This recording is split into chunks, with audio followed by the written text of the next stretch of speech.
सुदामा जी वेद विद्या संपन्न ब्राह्मण है, लेकिन बड़े संतोषी है। और महाराज जो कुछ महाराज मिल जाता है उसी से अपना घर चला रहे हैं, कुछ मांगते नहीं है। अयाचक व्रत ग्रहण किया है, मांगूंगा नहीं। एक दिन सुशीला आई, एक ही साड़ी है सुशीला के तन पर, और महाराज एक धोती महाराज सुदामा के तन पर। बच्चे नग्न अवस्था में घूमते हैं। और सुदामा के घर की विपन्नता का वर्णन करते हुए आचार्य सुखदेव कहते हैं कि महाराज इतना अभाव है, इतनी विपन्नता है कि ठंड में जब रात को सुदामा के बच्चों को ठंड लगती है तो जो चूल्हे की राख है ना, उस चूल्हे की राख से महाराज सुशीला सबके शरीर ढक देती है ताकि ठंड ना लगे मेरे बाल को, क्योंकि तन पे कोई वस्त्र नहीं। इतनी अधिक विपन्नता है। एक दिन सुशीला ने आकर के कहा, और महाराज सुशीला ने कहा सुदामा जी से,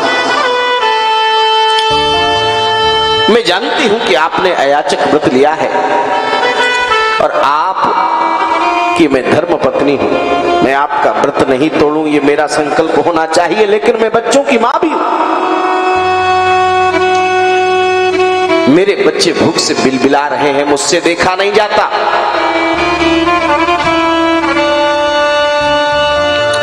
मुझसे देखा नहीं जाता। सुदामा जी ने कहा, देवी तो तुम क्या ये चाहती हो कि मैं मांगू?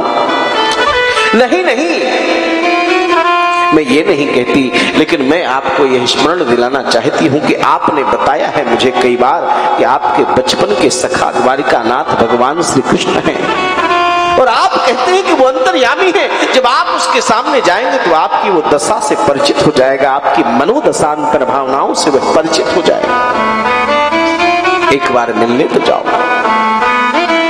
मांगना मत कुछ, लेकिन मिलने तो जा ही सकते हो। सुदामा ने सोचा कि ठीक ही कहती है सुशीला, मिलने जाओ। और महाराज आज सुशीला के कहने पर सुदामा जी द्वारकाधीश से मिलने के लिए महाराज तैयार हुए, द्वारका की यात्रा में प्रस्थान करने को तैयार हुए। और महाराज आज सुशीला ने क्या किया है? बोले महाराज सुशीला 5 घरों से 5 मुट्ठी चावल लाई है और अपनी साड़ी के अंचल को फाड़ करके और उसी में बांध दिया है, मानो वो सुशीला कृष्ण को ये संदेश देना चाहती है कि अगर तुम मनोवैज्ञानिक रूप से महाराज शिक्षित हो तो समझ जाना कि ये 5 मुट्ठी चावल जो है 5 तरह के हैं, यानी 5 घरों से मांगे गए हैं। यानी मेरे घर में इतनी विपन्नता है कि 5 मुट्ठी चावल भी मेरे घर में नहीं। जब 5 तरह के अलग अलग चावल भगवान कृष्ण देखेंगे तो वो समझ जाएंगे कि ये 5 जगह से लाए हुए हैं। अगर एक ही जगह से उठाए होते तो एक जैसे होते। कृष्ण को संदेश मिल जाएगा, और कोई दूसरा कपड़ा है ही भी नहीं और ढूंढने की चेष्टा भी नहीं की। अपनी ही साड़ी का अंचल फाड़ दिया और अपनी ही साड़ी के अंचल में बांध दिया, मानो यह भी एक संदेश है कि अन्य कोई वस्त्र भी घर में नहीं है, इतनी विपन्नता है। साड़ी के अंचल को ही फाड़ के बांध दिया है। और महाराज श्री सुदामा जी भगवान कृष्ण का स्मरण करते हुए धीरे धीरे महाराज द्वारका की ओर प्रस्थान करते हैं। महाराज थक गए, कृष्ण म्लान देह है, वृद्ध शरीर है महाराज, जर्जर शरीर है, क्योंकि बहुत दिनों तक उपवास करना पड़ता है। शरीर जीर्ण शीर्ण हो गया, लेकिन भजन की शक्ति है, भजन की ताकत है। और महाराज एक स्थान पर पहुंचे हैं, महाराज वृक्ष के नीचे विश्राम किया। कितनी दूर है द्वारिका,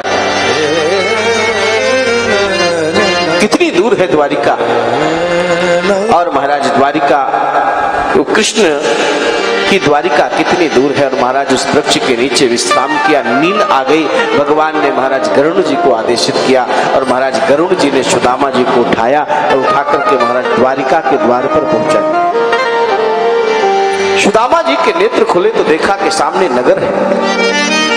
द्वारपालों से पूछा लोगों से पूछा कि भैया ये कौन सा नगर है? बोले भैया ये तो द्वारिकापुरी है। बोले अच्छा, द्वारिकापुरी आ गई? बोले हाँ, यहीं पर द्वारिका के राजा द्वारिकानाथ श्री कृष्ण रहते हैं। और महाराज जिस भवन में भगवान श्री कृष्ण निवास करते थे उसी भवन में पहुंच गए हैं द्वारिका। द्वार पर जाकर के महाराज द्वारपाल खड़े हैं और एक और संकेत करना चाहिए। आप लोगों को झांकी में दिखाया जाता है, टीवी आदि में भी हो सकता है दिखाया जाता हो कि कृष्ण के द्वारपालों ने सुदामा को धक्का दे दिया। नहीं, कृष्ण के द्वारपाल ऐसे असभ्य नहीं थे जो किसी ब्राह्मण का, द्वार पर आए हुए किसी ब्राह्मण साधु का तिरस्कार कर दे, क्योंकि सख्त आदेश है कृष्ण का कि मेरे द्वार पर आने वाले ब्राह्मण साधु संत श्रीमंत महापुरुषों का सम्मान होना चाहिए, उन्हें सासम्मान द्वार में भीतर बुलाया जाता है। ये कृष्ण का शासन है, कोई रावण का शासन नहीं है जो संतों को धक्का मारा जाता। और महाराज सुदामा जी आए, द्वारपालों ने नमन किया, भागवत में वर्णन है इसका। सुदामा जी को नमन किया और पूछा कि विप्र देवता आप कहां से पधारे हैं, किससे मिलना चाहते हैं? सुदामा जी ने कहा कि मेरा सखा है कृष्ण जो तुम्हारा राजा है द्वारिका का, जाकर के भीतर कह दो कि तुम्हारे बचपन का मित्र, तुम्हारे साथ संदीपनी के गुरुकुल में पढ़ने वाला तुम्हारा सुदामा तुमसे मिलने आया है। और महाराज द्वारपालों ने आकर के सूचना जैसे प्रभु ने सुदामा नाम सुना, महाराज दौड़ पड़े हैं मिलने के लिए। रानियों ने देखा कि ऐसे कभी दौड़े नहीं, पीछे पीछे सारी रानियां धाई हैं, सुदामा को गले से लगा लिया। और महाराज सुदामा को प्रभु ने हृदय से लगा लिया। और महाराज सुदामा को हृदय से लगा करके महाराज अंक में लिपटा लिया, हाथ पकड़ करके आए और अपने ही सिंहासन पर भगवान ने बिठाया। देवी रुक्मणी को संकेत किया, देवी रुक्मणी स्वर्ण थाल लेकर के पधारी और महाराज स्वर्ण पात्र में जल लेकर के आई। भगवान स्वयं विप्रदेव सुदामा के चरणों का प्रक्षालन कर रहे हैं। और ये संकेत क्या है? ये संकेत ये है कि जो वेद विद्या संपन्न विरक्त त्यागी जितेंद्रिय ब्राह्मण होता है, लक्ष्मी भी उसके चरणों को प्रक्षालित किया करती है, लक्ष्मी उसके चरणों की दासी बन जाया करती है। और यही कारण है कि देवी रुक्मणी के साथ में भगवान रुक्मणी साक्षात लक्ष्मी का स्वरूप है। और देवी रुक्मणी भगवान श्री कृष्ण के सहित सुदामा जी के पाद पद्मों का प्रक्षालन कर रही है, चरण पखारे हैं, चरण धोए हैं। आज सारी रानियां, आज समस्त पटरानियां, महारानियां, रानियां भगवान की देख करके आश्चर्यचकित है। ये कौन है?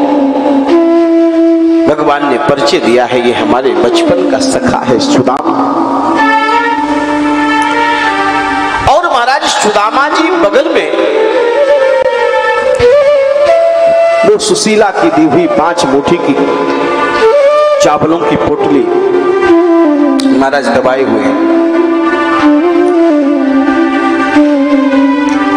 भगवान चरण धोने के बाद सुदामा के साथ सिंहासन में बगल में बैठे और कहा कि अरे सुदामा जी, भाभी ने मेरे लिए क्या भेजा है? सुदामा जी कहते कुछ नहीं, कुछ नहीं। सुदामा जी को संकोच कि इतना बड़ा मेरा मित्र, इतनी रानियां, इतना वैभव इसका, और इसके सामने महाराज 5 मुट्ठी वो चावल अगर मैं रखूंगा तो इसकी पत्नियां महारानियां ये क्या सोचेंगी कि मित्र इतने दिनों बाद मिलने भी आया तो क्या लाया? 5 मुट्ठी वो चावल, वो भी अलग अलग घरों से। संकोच होता है। मेरे प्रभु समझ गए।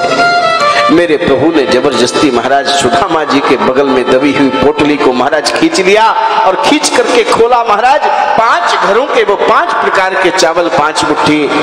महाराज भगवान की आंखों में आंसू आ गए। इतनी विपन्नता, 5 घरों से 5 मुट्ठी चावल इकट्ठे करने पड़े। महाराज सुदामा जी के 1 मुट्ठी चावल को महाराज कृष्ण ने ग्रहण किया, 1 लोक की संपत्ति दे दी। दूसरी मुट्ठी चावल में महाराज दूसरे लोक की संपत्ति दे दी। और महाराज तीसरे लोक में लक्ष्मी को भी दासी बनाने वाले थे। तो महाराज लक्ष्मी स्वरूपा रुक्मणी जी ने हाथ पकड़ी, कुछ हमारे लिए भी तो बचने दो। और सुदामा के मस्तक पर भगवान ने तिलक कर दिया, क्योंकि सुदामा के मस्तक की रेखाओं में लिखा था स्त्री क्षय। इसके जीवन में स्त्री का क्षय हो जाएगा। भगवान ने तिलक करके महाराज रेखा पलट दी और लिख दिया यक्ष स्त्री, यानी कुबेर भी की भी संपत्ति का ये मालिक बन जाएगा। यक्ष माने कुबेर, यक्ष स्त्री कर दिया। स्त्री क्षय को यक्ष स्त्री में परिवर्तित कर। बहुत सारी बातें की, थोड़ा समय बीता।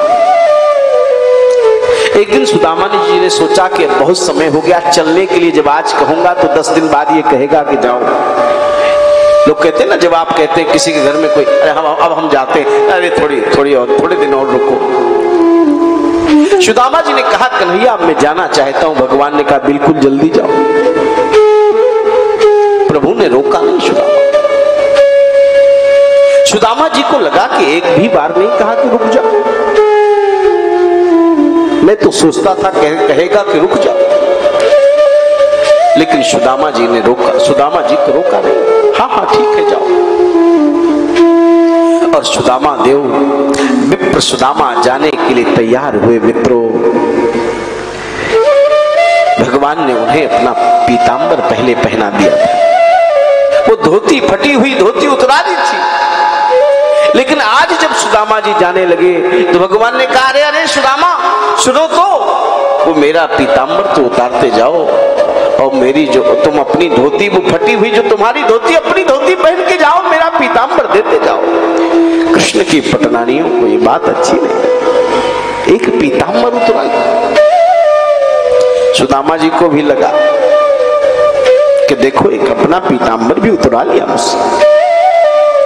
सुदामा जी को विदा किया। देवी रुक्मणी ने पूछ लिया प्रभु हमें आपका ये व्यवहार अच्छा नहीं लगा। आप एक तरफ उसे अपने बचपन का सखा, आनंद प्रेमी, भक्त, मित्र बताते हैं, लेकिन आपने उससे अपना पीतांबर भी उतरा लिया। एक बार भी आपने जाने के लिए मना नहीं किया। तब भगवान कृष्ण ने कहा कि देवी तुम ठीक कहती हो, मैंने मना नहीं किया। मैंने सुदामा जी को इसलिए नहीं रोका क्योंकि मेरी भाभी सुशीला ने ये व्रत लिया था कि जब तक सुदामा साकुशल द्वारिका की यात्रा से वापस नहीं आ जाते तब तक मैं अन्न जल को ग्रहण नहीं करूंगी। इसलिए सुशीला वहां भूखी थी, इसलिए मैंने सुदामा को जाने से रोका नहीं। अगर सुदामा और बहुत दिनों तक रुक जाते तो सुशीला के प्राण संकट में पड़ जाते।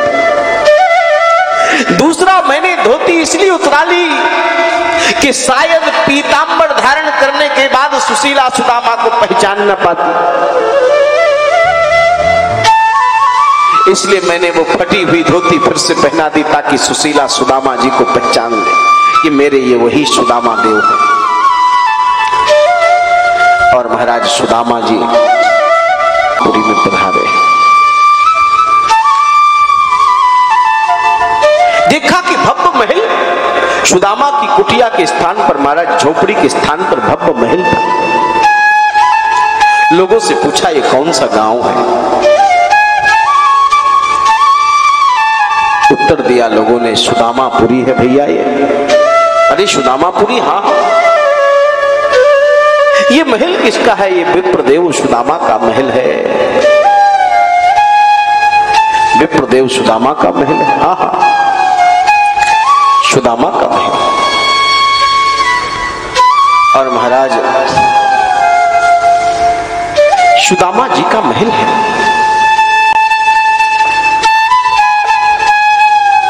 सुदामा जी उस महल के सामने देख रहे हैं एक टक दृष्टि से, इतनी बड़ी कृपा कर दी द्वारिकानाथ और हमें बताया भी नहीं।